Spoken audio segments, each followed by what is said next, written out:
गेंदबाजों के घातक गेंदबाजी के बाद बल्लेबाजी में टीम इंडिया के बल्लेबाजों के कमाल के सामने इंग्लैंड की टीम ने टेके घुटने। नमस्कार दोस्तों, स्वागत है आपका एक बार फिर हमारे चैनल में।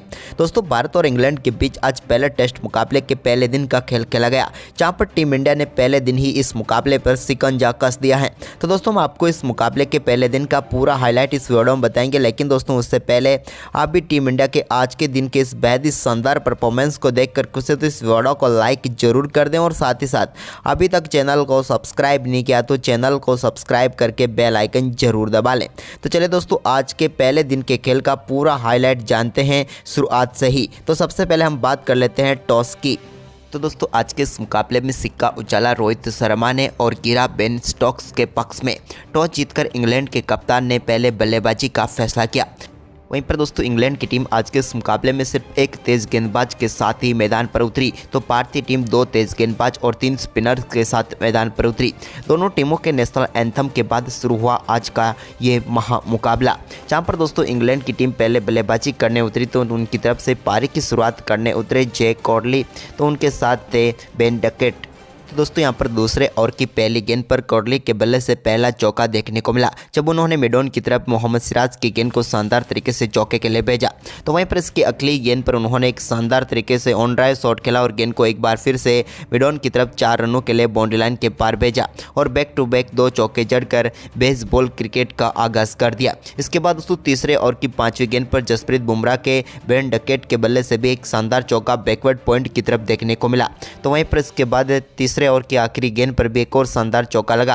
तो वहीं पर इसके बाद चौथे ओवर में सिराज की गेंद पर एक बार फिर से कॉडली ने शानदार चौका जड़ दिया, यानी कि कमाल की बल्लेबाजी अब दोनों बल्लेबाजों की जारी थी। तो वहीं पर 8वें ओवर की चौथी गेंद पर भी डकेट के बल्ले से एक और शानदार चौका देखने को मिला मोहम्मद सिराज की गेंद पर। तो वहीं पर इसके बाद दोस्तों शानदार बल्लेबाजी करते हुए रविंद्र जडेजा की गेंद पर भी डकेट ने शानदार शॉट खेला और गेंद को शानदार तरीके से विकेट के पीछे 4 रनों के लिए स्कूप शॉट के जरिए भेज दिया। इसके बाद रविंद्र जडेजा की ही गेंद पर 11वें ओवर की 5वीं गेंद पर एक और कमाल का चौका देखने को मिला और इंग्लैंड की टीम ने इस चौके के साथ ही 50 रनों का आंकड़ा छू लिया, यानी कि पहले विकेट के लिए 50 रनों की पार्टनरशिप पूरी हो गई। हम बात करें दोनों बल्लेबाजों ने तो मात्र 67 गेंदों पर ही 53 रनों की पार्टनरशिप कर डाली, लेकिन इसके बाद रविचंद्रन अश्विन जो कि 12वां ओवर डालने आए तो इस ओवर की 5वीं गेंद पर टीम इंडिया को पहली सफलता दिला दी। यहाँ पर बेन डकेट LBW आउट होकर पेविलियन लौटे। हालांकि उन्होंने रिव्यू लिया था, लेकिन अंपायर कॉल के जरिए वो आउट होकर पेविलियन लौटे और इस मुकाबले में शानदार शुरुआत देने में कामयाब हुए इंग्लैंड को और 39 गेंदों पर 35 रन बनाकर पेविलियन लौटे डकेट। के बाद नए बल्लेबाज क्रीज पर उतरे ओलिव पॉप ज़्यादा कुछ खास नहीं कर पाए और 15वें ओवर की चौथी गेंद पर उनके बल्ले का किनारा लेकर गेंद सीधे टीम इंडिया के कप्तान रोहित शर्मा के हाथों में चली गई, जो कि स्लिप में खड़े थे और भारतीय टीम को दूसरी सफलता मिल गई। ओलिव पॉप की हम बात करें तो 11 गेंदों पर 1 रन बनाकर वो भी चलते बने और भारतीय टीम को दूसरी सफलता मिली। लेकिन इसके बाद दोस्तों तीसरी सफलता के लिए भी ज़्यादा इंतजार नहीं करना पड़ा और 16वें ओवर की पहली गेंद पर रविचंद्रन अश्विन की गेंद पर स्टेप आउट होकर शॉट खेलना चाहते थे, लेकिन यहां पर जैक कॉडली के बल्ले से गेंद लगकर सीधे टीम इंडिया के सिराज के हाथों में चली गई और मोहम्मद सिराज के कमाल के कैच के साथ ही जैक कॉडली की यहां पर पारी समाप्त हुई, जिन्होंने 40 गेंदों का सामना जरूर किया, लेकिन 20 रनों की पारी खेलकर वो भी पेविलियन लौटे और अब भारतीय टीम को 10 रनों के अंदर ही 3 विकेट मिल चुके थे, यानी कि अब 60 रनों तक पहुँचते पहुँचते ये टीम अपने 3 विकेट गंवा चुकी थी। लेकिन इसके बाद दोस्तों यहाँ पर जॉनी बेयरस्टो ने 70वें ओवर की तीसरी गेंद पर पहले रविंद्र जडेजा का एक शानदार कवर पॉइंट की तरफ चौका लगाया, तो इसके बाद चौथी गेंद पर भी उनके बल्ले से बैकफुट से बैकवर्ड पॉइंट की तरफ एक और शानदार चौका देखने को मिला। तो वहीं पर इसके बाद 21वें ओवर की चौथी गेंद पर अक्षर पटेल की गेंद को शानदार तरीके से स्वीप के जरिए चौके के लिए भेज दिया जो रूट ने। इनका भी ये कमाल का शॉट था, जहां पर एक बेहतरीन चौका इन्होंने जड़ दिया। इसके बाद 22वें ओवर में भी जॉनी बेयरस्टो ने एक और शानदार चौका रविचंद्रन अश्विन की एक फुल टॉस गेंद पर लगाया, जहां पर उन्होंने मिड ऑफ की तरफ गेंद को चौके के लिए भेजा। इसके बाद दोस्तों यहां पर सिंगल डबल व चौकों के साथ शानदार तरीके से स्कोर को आगे बढ़ाया और आज के दिन के पहले सेशन में और कोई विकेट नहीं गिरने दिया जो रूट और जॉनी बेयरस्टो ने। और इस सेशन की हम बात करें तो इंग्लैंड की टीम ने शानदार परफॉर्मेंस करते हुए 108 रन बनाए भारतीय टीम के सामने और अपने 3 विकेट गंवाए। वहीं पर दोस्तों पहले सेशन की समाप्ति तक 48 रनों की पार्टनरशिप ये दोनों बल्लेबाज कर चुके थे। बेरिस्टो 44 गेंदों पर 32 तो वहीं पर जो रूट 35 गेंदों पर 18 रन बनाकर क्रीज पर मौजूद थे। तो टीम इंडिया की तरफ से रविंद्र जडेजा ने एक सफलता प्राप्त की, तो वहीं पर रविचंद्रन अश्विन को 2 सफलताएं मिली। यानी कि पहले 70 की बात की जाए तो 108 रनों पर 3 विकेट गंवाए इंग्लैंड ने। तो वहीं पर उसके बाद दूसरे 70 में जॉनी बेरिस्टो और एक बार फिर उनके साथ जो रूट उतरे। दोनों बल्लेबाजों ने 2 रन बनाने के साथ ही 50 रनों की पार्टनरशिप 79 गेंदों पर पूरी कर डाली। लेकिन इसके बाद भारतीय गेंदबाजों का शानदार दबदबा देखने को मिला। 33वें ओवर की चौथी गेंद पर अक्षर पटेल ने एक कमाल की गेंद डाली, जिस पर पूरी तरह से बीट हुए जॉनी बेरिस्टो और गेंद उनके स्टंप पर जाकर लगी और भारतीय टीम को एक और सफलता मिल गई। यहाँ पर जॉनी बेरिस्टो अच्छी बल्लेबाजी कर रहे थे, लेकिन अक्षर पटेल के सामने उनकी एक भी ना चली और इस मुकाबले में वो अच्छी बल्लेबाजी करते हुए 58 गेंदों का सामना करने के बाद 37 रन बनाकर पेविलियन लौटे। तो इसके बाद दोस्तों रविंद्र जडेजा ने 36वें ओवर की तीसरी गेंद पर शानदार गेंदबाजी करते हुए जो रूट को भी जसप्रीत बुमराह के हाथों कैच करवाकर पेविलियन भेजा। उनके बल्ले का टॉप एज लगा और गेंद सीधे शॉर्ट फाइन लेग पर खड़े जसप्रीत बुमराह के हाथों में गई और एक और सफलता भारतीय टीम की झोली में आ गई। चौरूट की बात करें तो उन्होंने 60 गेंदों का सामना किया और 29 रन बनाकर वो पेविलियन लौटे। इसके बाद बेन फोकस जो कि काफ़ी देर तक संघर्ष करते हुए नजर आए, लेकिन इसके बाद 43वें ओवर की 5वीं गेंद पर उनके बल्ले का किनारा लेकर विकेट कीपर श्रीकर भरत के हाथों में गई गेंद और अक्षर पटेल ने एक और सफलता दिला दी। यहाँ पर बेन फोकस की हम बात करें तो 24 गेंदों का सामना करने के बाद 4 रन बनाकर वो भी पेविलियन लौटे। तो वहीं पर इसके बाद यहाँ पर रिहान अहमद जो कि एक चौका लगाने में जरूर कामयाब हुए और उन्होंने टीम के स्कोर को अच्छी तरीके से आगे बढ़ाने की कोशिश की टीम के कप्तान बेन स्टोक्स के साथ मिलकर। इस दौरान बेन स्टोक्स ने भी कुछ अच्छे शॉट खेले, लेकिन इसी बीच भारतीय टीम को 49वें ओवर की तीसरी गेंद पर रिहान अहमद के रूप में एक और सफलता मिली। यहाँ पर रिहान अहमद के बल्ले का इनसाइड एज लगा और गेंद सीधे जाकर श्रीकर भरत के हाथों में गई और एक और सफलता मिल गई। यहाँ पर हम बात करें रिहान अहमद की तो उन्होंने 18 गेंदों का सामना करने के बाद 13 रन बनाए। इसके बाद अब सारी जिम्मेदारी कप्तान के ऊपर आ चुकी थी, तो साथ ही उनके साथ हेडली भी मौजूद थे जिनके ऊपर भी बड़ी जिम्मेदारी थी। तो 50वें ओवर की 5वीं गेंद पर टॉम हेडली के बल्ले से एक शानदार चौका देखने को मिला। तो इसके बाद उन्होंने अपनी आक्रामक बल्लेबाजी जारी रखी और कमाल की बल्लेबाजी करते हुए इस मुकाबले का पहला छक्का 54वें ओवर की 5वीं गेंद पर रविचंद्रन अश्विन को मिड विकेट बाउंड्री लाइन के ऊपर से 6 रन लगाकर भेज दिया।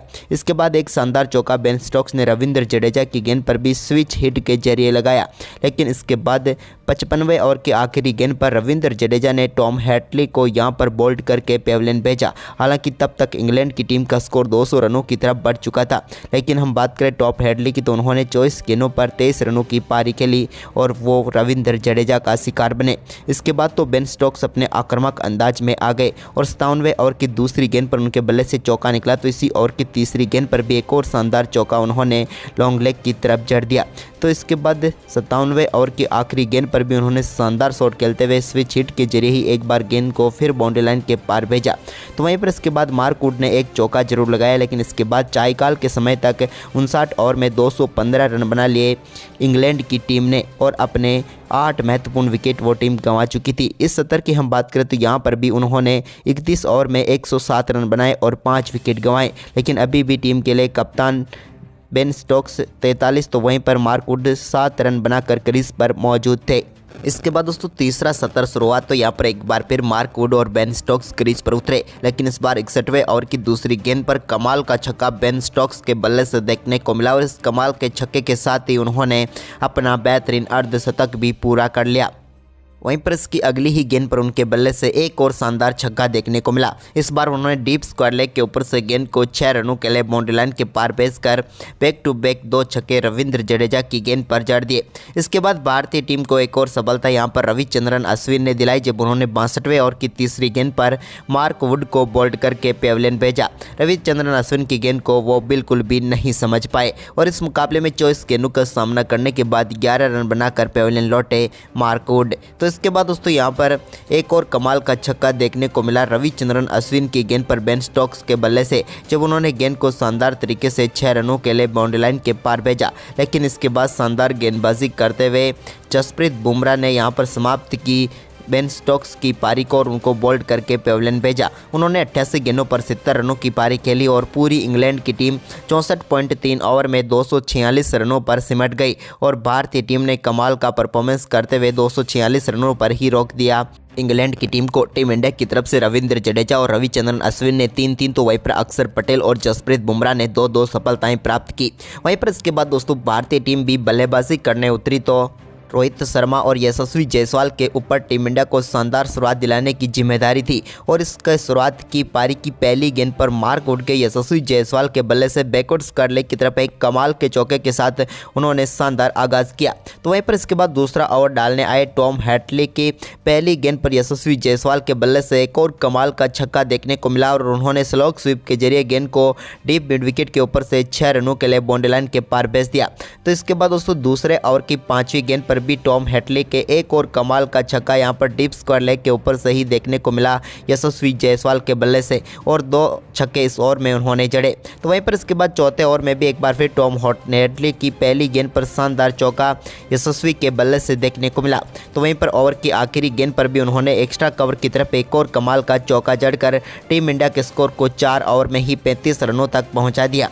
तो वहीं पर इसके बाद दोस्तों छठे ओवर में भी टॉम हैटली के एक और शानदार चौका यशस्वी जायसवाल ने मिड ऑफ की तरफ जड़ा ओवर की तीसरी गेंद पर। तो वहीं पर ओवर की आखिरी गेंद पर रोहित शर्मा ने भी शानदार बल्लेबाजी करते हुए गेंद को एक बार फिर से मिड विकेट बाउंड्री लाइन की तरफ 4 रनों के लिए भेज दिया और इसके बाद दोस्तों दोनों बल्लेबाजों के बीच मात्र 41 गेंदों पर ही 50 रनों की पार्टनरशिप पूरी हो गई। तो वहीं पर 8वें ओवर की पहली गेंद पर भी एक बार फिर यशस्वी जायसवाल ने कवर की तरफ एक और शानदार चौका हैटली की गेंद पर ही लगाया। तो वहीं पर इसके बाद 9वें ओवर में रोहित शर्मा भी कमाल की बल्लेबाजी करते हुए नजर आए, जहां पर उन्होंने 9वें ओवर की तीसरी गेंद पर जैक लीच की गेंद को एक बार फिर से कवर पॉइंट की तरफ शानदार शॉट के जरिए चौके के लिए बाउंड्री लाइन के पार भेजा। अब तो टीम इंडिया को कमाल की शुरुआत मिल ही चुकी थी और इस शुरुआत को और बेहतर किया रोहित शर्मा ने जब उन्होंने 10वें ओवर की दूसरी गेंद पर एक और शानदार चौका हैटली की गेंद पर लगाया, जहां पर उन्होंने स्क्वायर लेग की तरफ गेंद को स्वीप के जरिए 4 रनों के लिए बाउंड्री लाइन के पार भेज दिया। तो वहीं पर इसके बाद यशस्वी जायसवाल ने भी 11वें ओवर की 5वीं गेंद पर एक और शानदार शॉट खेला और यहां पर भी उन्होंने एक्स्ट्रा कवर की तरफ गेंद को चौके के लिए बाउंड्री लाइन के पार भेजा।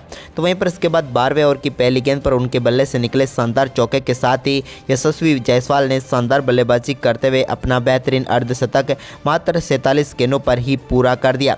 यशस्वी की कमाल की बल्लेबाजी देखने को मिली, लेकिन इसके बाद दोस्तों 13वें ओवर की दूसरी गेंद पर रोहित शर्मा बड़ा शॉट खेलना चाहते थे, लेकिन उनसे गलती हुई और गेंद वहीं पर खड़ी हो गई और सीधे बेन स्टोक्स के हाथों में चली गई और भारतीय टीम को रोहित के रूप में पहला झटका लगा। रोहित शर्मा अच्छी बल्लेबाजी कर रहे थे, लेकिन 27 गेंदों का सामना करने के बाद 24 रन बनाकर वो पेविलियन लौटे। इसके बाद दोस्तों यशस्वी जायसवाल का शानदार परफॉर्मेंस जारी रहा और उन्होंने 18वें ओवर की पहली गेंद पर भी एक और शानदार चौका जड़ दिया। यहां पर उन्होंने गेंद को पुल शॉट के जरिए चौके के लिए भेजा। तो इसके बाद दोस्तों 19वें ओवर की 5वीं गेंद पर रेहान अहमद के भी एक और शानदार चौका यशस्वी जायसवाल के बल्ले से देखने को मिला और टीम इंडिया ने 100 रनों का आंकड़ा छू लिया। तो इसके बाद 21वें ओवर की आखिरी गेंद पर भी एक और कमाल का छक्का लगाया इस बार यशस्वी जायसवाल ने और इस कमाल के छक्के के साथ ही टीम इंडिया का स्कोर और भी तेजी से आगे बढ़ा। तो वहीं पर इसके बाद 23वें ओवर की आखिरी गेंद पर एक शानदार चौका यहां पर शुभमन गिल के बल्ले से भी देखने को मिला और इस चौके के साथ ही यहां पर टीम का स्कोर भी भारत का 115 रनों से आगे निकल गया। इसके बाद दोस्तों यहां पर भारतीय टीम ने आज के दिन के खेल की समाप्ति तक 23 ओवर में 119 रन बना लिए। भारतीय टीम अभी भी 127 रन पीछे थी, लेकिन टीम इंडिया के लिए यशस्वी जायसवाल 70 गेंदों पर 76 तो वहीं पर शुभमन गिल 43 गेंदों पर 14 रन बनाकर नाबाद थे। तो दोस्तों आपको क्या लगता है टीम इंडिया दूसरे दिन कितनी बढ़त ले पाएगी? आप हमें अपनी राय कमेंट बॉक्स में जरूर दें। धन्यवाद।